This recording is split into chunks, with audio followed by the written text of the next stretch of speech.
ఈ చెప్పులరిగిపోయినటువంటి కులాలు కూడా అనేకం ఉన్నాయి. అంటే మీ నిజాయితీ ఎవరు శంకించడం లేదు. ప్రధానంగా శంకించేదంతా 10 ఏళ్ల కాలంలో మీరు ప్రభుత్వంలో ఉన్నప్పుడు ఇది ఈజీగా చేసే పని.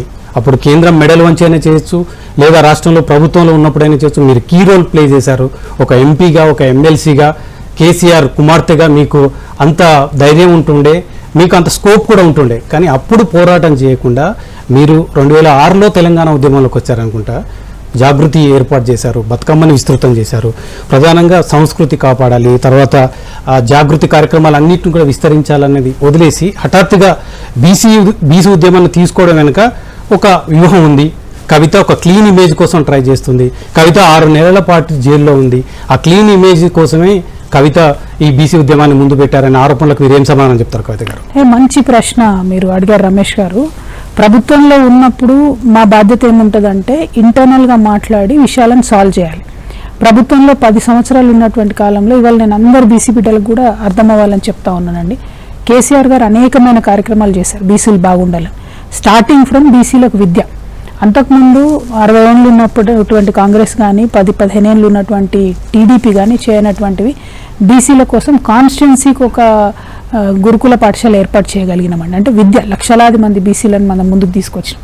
అదేవిధంగా అనేక మంది బీసీలకు వాళ్ళు చేస్తున్నటువంటి వృత్తి పనులనే ప్రభుత్వం చేయూత ఇవ్వాలి అనేటటువంటి ఆలోచనతో చేయడం జరిగినటువంటి కార్యక్రమాలు ఉన్నాయి.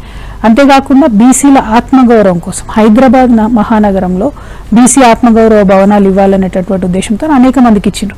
బీసీ బిడ్డలందరికీ తెలుసు ఆత్మగౌరవ భవనాలు ఇచ్చేటటువంటి విషయంలో అనేక మందికి ఇబ్బందులు ఉంటే పిలిచి కూర్చోబెట్టి మాట్లాడి మళ్ళీ ఆనాడు మినిస్టర్ గారు గంగుల కమలాకర్ గారు ఉండే, అంతకుముందు మినిస్టర్ గారు మన అన్న ఆదిలాబాద్ అన్న ఉండే, ఆయనను వాళ్ళ దగ్గరికి తీసుకెళ్లి కూర్చోబెట్టి అనేక సమస్యలు నేను పరిష్కరించాను. పర్టికులర్గా నా నిజామాబాద్ పార్లమెంట్ సెగ్మెంట్లో ఎవరు బీసీ వెల్ఫేర్ మినిస్టర్ అయినా వారిని తీసుకెళ్లి బీసీ సంఘాల వారిని అందరినీ కూర్చోబెట్టి మనకున్న సమస్యలు ఏంటి, మనం ఏం చేయాలి అని అడ్రస్ చేసినటువంటి వ్యక్తిని నేను. నిన్నగాక మొన్న స్వర్ణకారుల విషయం మాట్లాడను. ఆ స్వర్ణకారుల విషయం నేను 10 ఏళ్ల కింద మా నిజామాబాద్లో అడ్రస్ చేసి పోలీస్ వాళ్ళను స్వర్ణకారులను కూర్చోబెట్టి మీరు ఇట్లా చేయకూడదు, ఇది తప్పు అని చెప్పి చేసినటువంటి వ్యక్తిని. అయితే ప్రభుత్వంలో ఉన్నప్పుడు ఏమవుతుంది అని అంటే కొన్ని విషయాలు మనం ఎంత పని చేసినా ఓవర్ షాడో అయిపోతాయి. పైగా ప్రతి విషయం మనం అడ్వర్టైజ్ చేసుకునే అవకాశం ఉంది. ఒకటే సెకండ్ ప్రతిపక్షంలో ఇవాళ ఉన్నటువంటి సందర్భంలో మాకు ఇప్పుడున్నటువంటి అవకాశం ఏంటంటే ఏ చిన్న పని అయినా మేము చెప్పుకోగలుగుతాం, దాన్ని మీడియా కూడా సహకరిస్తుంది. అయితే కేసీఆర్ గారు ఉన్నప్పటికీ ఇప్పటికీ డిఫరెన్స్ ఏంటి అంటే కేసీఆర్ గారు ఉన్నప్పుడు 50% అనేటటువంటి క్యాప్ ఇంకా కూడా ఉండే. ఏది మన కంప్లీట్గా ఈడబ్ల్యూఎస్ రిజర్వేషన్ రాకముందు ఏదైతే 50% క్యాప్ అన్నది ఉండేనో ఆ క్యాప్ అనేటటువంటిది అన్ని రాష్ట్రాల మీద ఉండే. 50% రిజర్వేషన్ క్యాప్ ఎత్తేసిన తర్వాత కేసీఆర్ గారి హయాంలో ఏ ఎన్నిక జరగలేదు. ఏ ఎన్నికన్నా జరిగి ఉంటే ఆనాడే మనం ఎక్కువ రిజర్వేషన్ అడిగేవాళ్ళం.